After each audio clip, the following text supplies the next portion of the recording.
มือที่แม่ของนะหมอเพียนตายนะค่อยฟันว่ามีผู้หญิง2 คนแล้วค่อยเนี่ยยังอยู่ถ้ำพุ่นมีผู้หญิง2 คนนะบอกค่อยว่า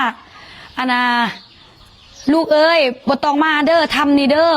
บ่ต้องให้ค่อยมาแล้วว่าสิแล้ววันนี้ค่อยกับบ่เชื่อค่อยกับบ่ได้ฟังบ่ได้เอ้ยแล้ววันนี้จนกว่าแม่ของแม่พ่อแม่ของแม่หมอหันตายแล้วค่อยมาคิดว่าคันพ่อหมอหันคันผู้นะ คันผู้หรือว่าพี่ในผู้นั้นอยากให้เฮาไปช่วยเทศข้าเจ้าต้องอำนวยความสะดวกให้เฮาหรือว่าให้เฮาไปรอดไปปลอดมาภัยสินะแล้วมันมีปัญหาตั้งแต่ค่อยเว้าสิให้หมอหั่นน่ะไปช่วยเฮาอยู่ลองแจ้งแล้วก็คือแม่หมอหันละแม่ของหมอหันละก็ตายค่อยไปนะแม่ของหมอหันน่ะยังล้างถ้วยล้างจานได้แล้วอยู่ๆแม่ของเราตาย มันแปลกบอกแล้ววันนี้ค่อยกับบ่เสือมาต่อหมอที่2อันนี้หมอที่2ได้บ่แม่นหมอที่1ได้ มาต่อหมอที่2หั่นแล้วก็คือให้พี่น้องไปเว้าแล้วมาบอกว่ามื้อนี้อันแหละสิเกิดไปแล้วเจน้อมนะ ได้ฟันแล้วก็บ่เชื่อ2 คนน่ะมาบอกแล้วเมื่อคืนนี้ฟันว่ามีแม่เฒ่านุ่งสุดสีขาวแล้วก็ค่อยเว้าค่อยคนลุกแฮงนี่นะบ่มันบ่แม่นเรื่องเป็นตาเชื่อแต่มันก็เชื่อหั่นน่ะ แล้ววันนี้ฟันว่าแม่เฒ่านุ่งเสื้อขาวแล้วมาจับมือค่อยนี่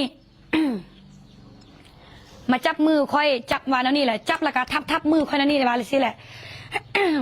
โอ้ยขอเจ็บคอแหงมาทับมือค่อยนั่นนี่ว่าลูกเอ้ยบ่ต้องไปเน้อทำหันเน้อมาเรามาจับมือค่อยในนี่แหละจับมือค่อยลูกเอ้ยบ่ต้องไปเด้อทำหันเน้อลูกซวยซ้ำนี่มันกะลายพอแล้วบ่อยากให้ลูกนะบ่อยากให้ค่อยไปซะว่าสิแล้วค่อยแล้ววันนี้ยังมีสิ่งที่แปลกกว่านั้นก็คือตอน3 โมงเมื่อเช้านี้ค่อยได้ยินเสียงคนห้องแบบคือเตือนนี่แหละ ห้องแบบห้องยังบ่ฮู้4 คำห้องแบบแห้งๆนี่คือแบบ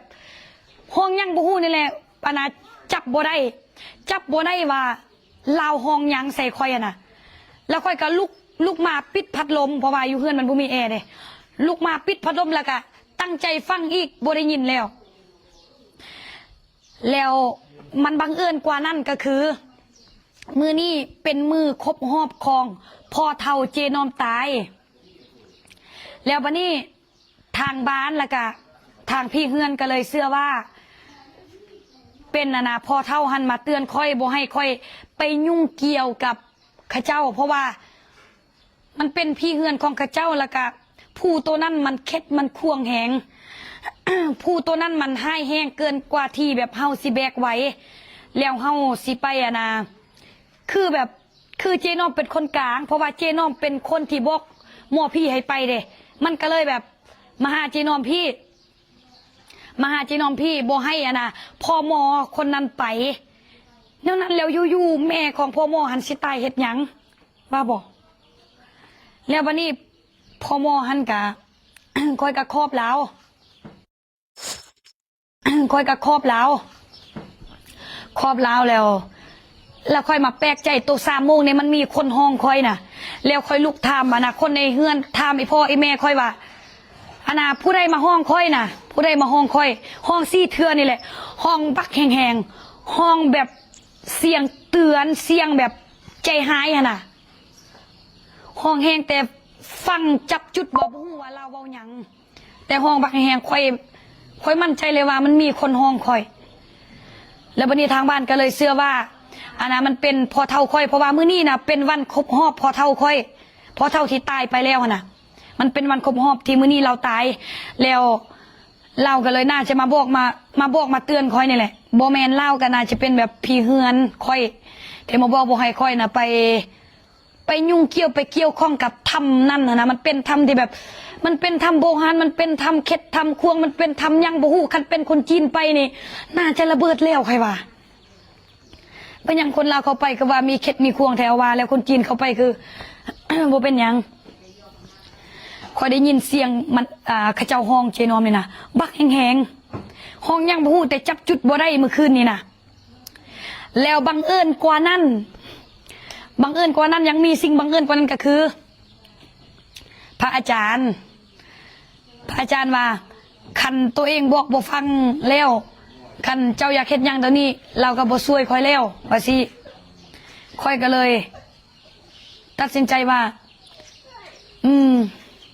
คันเขาเจ้ามาบอกมาเตือนเฮาก็บ่ควรดื้อบ่ควรด้าน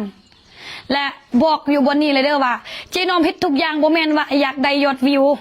หรือว่าอยากได้หน้าเพียงคนเดียวอันนี้บ่แม่น